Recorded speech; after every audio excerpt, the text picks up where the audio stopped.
acheter de l'art aujourd'hui? Certaines personnes vous diront qu'en période d'incertitude des marchés, mais que voilà une belle façon alternative d'investir.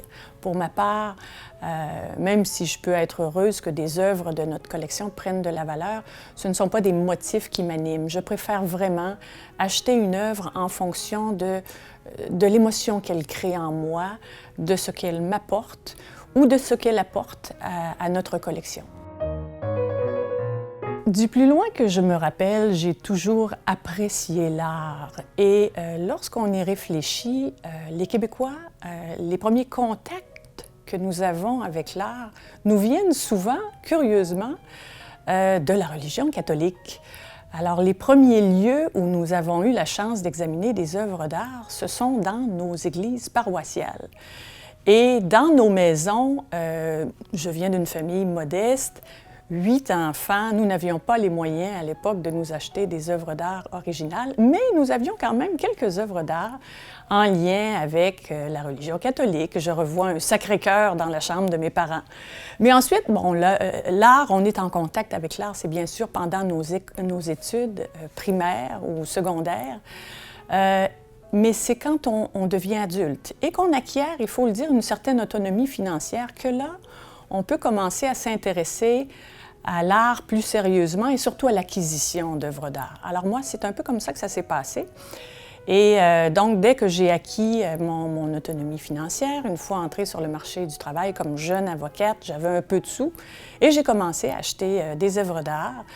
Ma première étant d'ailleurs encore exhibée dans mon bureau, une œuvre de Madame Lapointe, qui signe maintenant Mahé, et que j'expose fièrement dans mon bureau, que j'aime beaucoup, une œuvre très florale, très simple, pleine de lumière.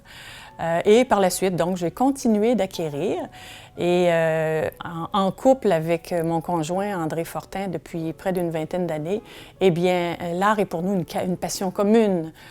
Nous avons développé chacun nos axes de collectionnement. Bref, c'est un amour qui est né dans le fond tout jeune, qui sommeillait et qui ne cesse de grandir avec les années. Qu'est-ce qui fait maintenant qu'on s'intéresse à une œuvre plutôt qu'à une autre? Qu'est-ce qui fait qu'on développe un coup de cœur? Écoutez, il y a plusieurs raisons. Dans le fond, c'est d'abord la composition de l'œuvre, la composition, l'agencement, la présence de la lumière, l'harmonie des formes, l'harmonie des couleurs. Simplement parce qu'une œuvre nous fait du bien, qu'on a plaisir à le regarder. Dans le cas d'une sculpture, avoir du plaisir à la toucher même, à vivre avec elle tous les jours.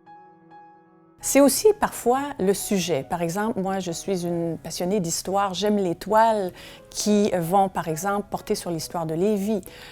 Trouver des toiles de maîtres anciens représentant une scène typique de Lévis, c'est un grand bonheur pour moi. Dans le fond, il ne faut pas nécessairement acheter une œuvre parce qu'une œuvre est un chef-d'œuvre. Il faut acheter une œuvre parce qu'on l'apprécie, parce qu'on est en amour avec l'œuvre, tout simplement pour des raisons qui nous sont propres. Collectionner implique nécessairement une forme de passion. Si je prends les axes de collectionnement qui m'intéressent, je collectionne sur le temps des sucres, que ce soit des peintures, des sculptures, de l'art populaire, mais aussi sur tout ce qui est très identitaire québécois, les œuvres de grands maîtres ou les œuvres simplement d'artistes plus contemporains qui viennent me chercher, donc qui touchent à mes fibres, à mes passions, à l'identité québécoise. Et l'autre raison qui peut vous amener à collectionner, c'est parfois l'amour d'un artiste en particulier, d'un courant, d'une forme de médium. Alors, bref, toutes les raisons sont bonnes pour le faire. Si je vous invite à l'encan d'œuvres d'art et si je vous invite à acquérir des œuvres d'art, c'est que posséder des œuvres d'art, c'est un peu posséder autour de soi une parcelle de bonheur. L'art rend la vie plus belle. Quand vous avez autour de vous des peintures ou des sculptures, ça égaye votre journée, ça met de la lumière. Et c'est fondamental. Et je vous dirais, dans le contexte que nous vivons, c'est encore plus fondamental. Et l'autre excellente raison, c'est pour soutenir le milieu de la culture, soutenir les artistes, soutenir les créateurs. Donc, vous avez plein de raisons de vous laisser tenter à cet encan au profit de diffusion culturelle et des artistes de la région.